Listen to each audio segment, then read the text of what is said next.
사랑하는 서당중앙교회 믿음의 가족 여러분, 월요일 매일 감사 예배를 주님 앞에 올려드리겠습니다. 찬송 212장 찬양 드리겠습니다.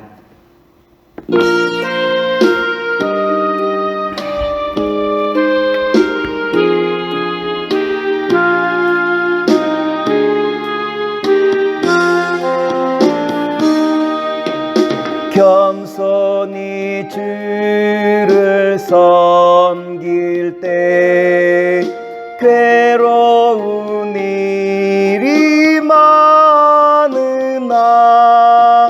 구주여 내게 임주사 잘 감당하게 하소서. 오늘의 성경 말씀 마태복음 24장 13절과 14절 말씀입니다. 그러나 끝까지 견디는 자는 구원을 얻으리라. 이 천국 복음이 모든 민족에게 증언되기 위하여 온 세상에 전파되리니 그제야 끝이 오리라. 오늘은 마태복음 24장 1절로 14절의 말씀을 가지고 말세의 징조라라고 한 말씀의 제목으로 말씀을 함께 나누고자 합니다. 마태복음 23장 마지막에 보면 예수님께서 예루살렘 성전이 멸망할 것이다라고 하는 말씀을 예언하시고 성전에서 나오시죠. 아마도 예수님의 제자들은 예수님의 그 말씀을 믿지 못했을 거예요. 왜냐하면 당시 유대인들은 성전은 하나님께서 보호하시고 지키시기 때문에 절대로 무너질 수 없다라고 한 것이 유대인들의 보편적인 생각 아니겠습니까? 그러나 예수님께서는 이 보편적인 생각 위에 뭐라고 말씀을 주시고 있느냐로 말하면 예루살렘 성전이 반드시 멸망할 것이다 라고 예언해 주시고, 이 예언의 말씀은 주 70년 티투스라라고 한 장군에 의해서 예루살렘의 성전이 멸망됨으로 말미암아 예수님의 예언의 말씀이 그대로 이루어지게 되어지죠. 마태복음 24장 2절의 말씀입니다. 대답하여 이르시되 너희가 이 모든 것을 보지 못하느냐? 내가 진실로 너희에게 이르노니 돌 하나도 돌 위에 남지 않고 다 무너뜨려지리라. 예루살렘 성전이 무너진 것은 유대인들의 반란으로 말미암아 로마인들의 응징으로 예루살렘 성전이 다 무너지게 되어지죠. 그러나 여기에는 하나님의 손길도 함께 작용하고 있다라고 하는 거예요. 성전은 영원할 것이다라고 하는 유대인들의 그 기대와 바람과는 다르게 하나님께서는 성전을 무너뜨리시죠. 하나님께서 성전을 무너뜨리신 이유는 무엇입니까? 하나님의 손에 붙들림 당하지 않는 성전은 의미가 없다라고 한 것을 우리에게 분명하게 보여주시고 있죠. 당시 예루살렘 성전은 기도하는 집이 아니라 장사하는 사람들, 환전한 사람들이 장사하고 환전하는 강도의 구류를 만들었기에 주님께서는 내 집은 기도하는 집이라 라고 말씀하시며 예루살렘 성전을 정결케 하셨던 모습을 우리가 잘 알고 있지 않습니까? 하나님께서 예루살렘 성전이 멸망하도록 그냥 내버려 두신 이유는 이제는 성전이 아니라 예수님께서 마치 예루살렘 성전의 그 기능과도 같은 역할을 하시기 때문 아니겠습니까? 예수님께서는 십자가에 못 박혀 죽으시고 3일 만에 부활하심으로 말미암아 단번에 속죄의 제물이 되시고 우리를 향한 영원한 구원이 예수님께서 되어주셨죠. 성전은 성전이라는 이유만으로 안전하지 않아요. 성전은 성전의 역할을 감당할 때 비로소 주님께서 붙드시는 아름답고 복된 주님의 전이 될 수 있는 것 아니겠습니까?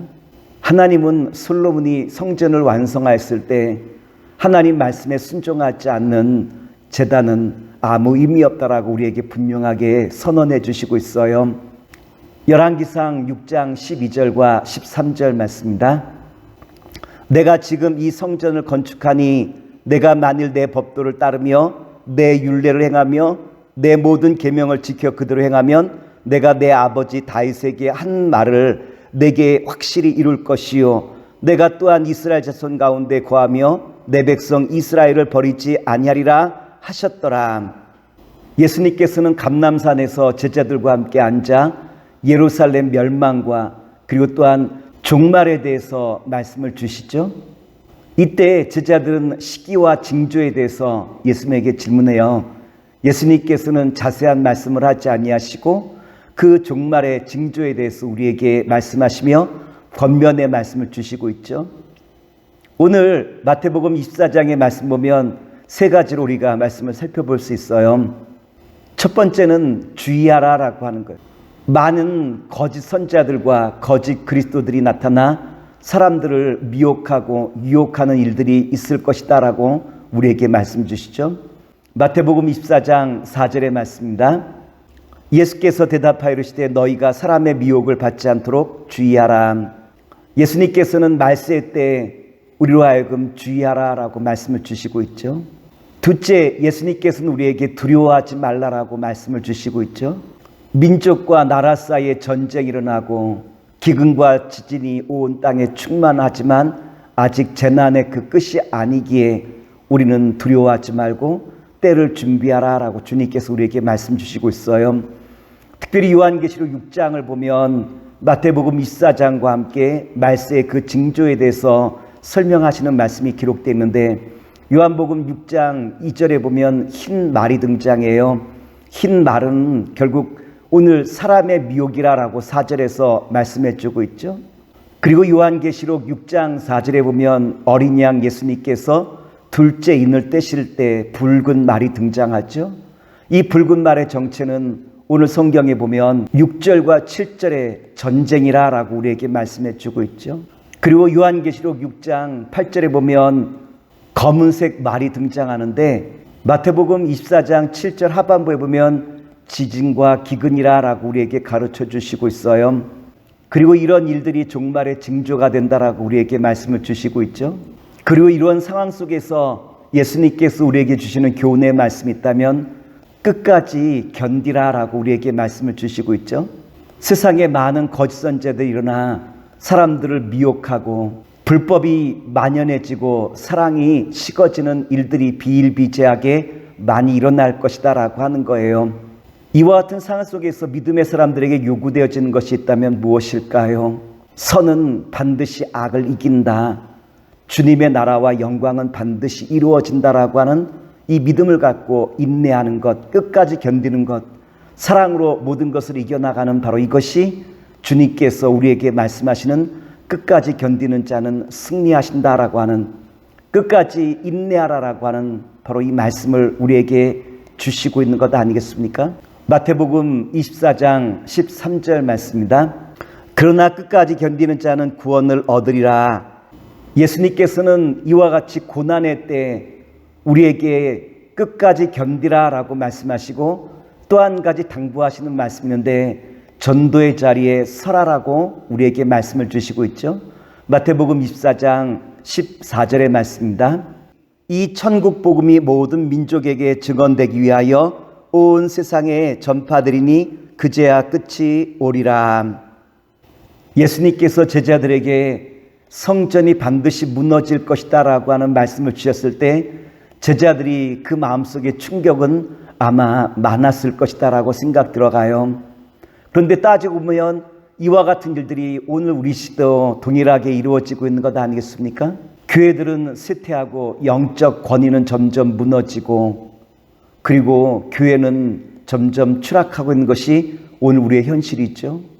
코로나 바이러스로 말미암아 점점 믿음에서 많은 사람들이 무너지는 이와 같은 상황 속에서 예수님 우리에게 뭐라고 말씀하시죠? 미혹을 받지 않도록 주의하라. 두려워하지 마십시오. 오직 끝까지 견디어 이겨나가시는 사랑으로 승리하시는 주님의 자녀가 되길 원합니다 라고 한 것이 예수님께서 우리에게 주시는 교훈의 말씀 아니겠습니까? 오늘 바라기는 사랑하는 사당중앙교회 믿음의 가족 여러분, 어려움이 다가온다 할지라도 주께서 반드시 이기심을 마음속에 확신하며 인내로서 모든 것을 이겨나가시는 주님의 거룩한 자녀와 백성 되시길 기도하면서 말씀을 마치도록 하겠습니다. 기도하겠습니다. 사랑의 주님, 오늘 주신 말씀을 의지하여 우리의 모든 삶의 현장 속에서 주의하게 하시고 또한 두려워하지 아니하게 하시고 끝까지 인내로서 승리하는 주의 거룩한 자녀가 되게 하여 주시옵소서. 우리 구주 예수님 이름으로 감사하며 기도나이다. 아멘.